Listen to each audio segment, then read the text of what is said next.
Hey everyone, I'm just going to read a couple pages out of Hermes and the Dragon. This is out of chapter 1. Chapter 1, The Trial. A long time ago, in the woody and hilly kingdom of Gecko, lived the most beloved King Pan and Queen Enid. Their majestic and pristine castle was located in the city of Langwell, surrounded by many small and diverse villages, each with its own unique charm. King Pan and Queen Enid had 2 children, a son named Cadus and a daughter named Brisa. Cadus, 2 years older than Brisa, was a lanky yet handsome boy. His shoulder-length dark hair could never be combed properly and always looked a mess. His eyes were dark, mysterious, and mischievous. As a young child, he preferred to be outside with the animals, playing in the creeks and ponds and climbing rocks rather than learning his lessons and what he needed to know to become the future king.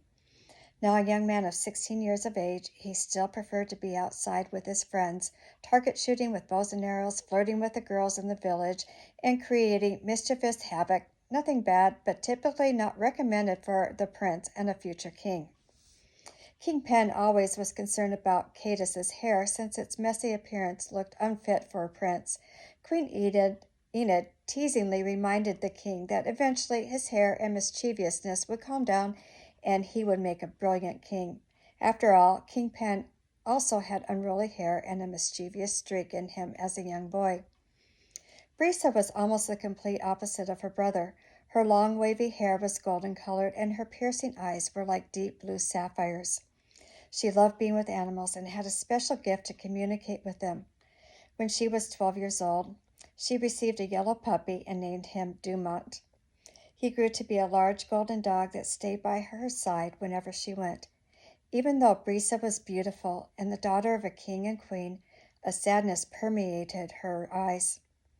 One day, a boy who was about 14 years old was brought into the king and queen's courtroom with his hands and feet bound with ropes. Angry men from a nearby village who escorted him into the courtroom demanded Scarface, which is what they called him, to be imprisoned for life because of his monstrous appearance. King Pen, taking Queen Enid's hand, looked at the boy and asked, "What is your name?" The boy, looking down at the marble floor, angrily and disrespectfully replied, "You heard." With patience in his voice, the king responded, "Yes, I heard what they called you. Now tell me your given name."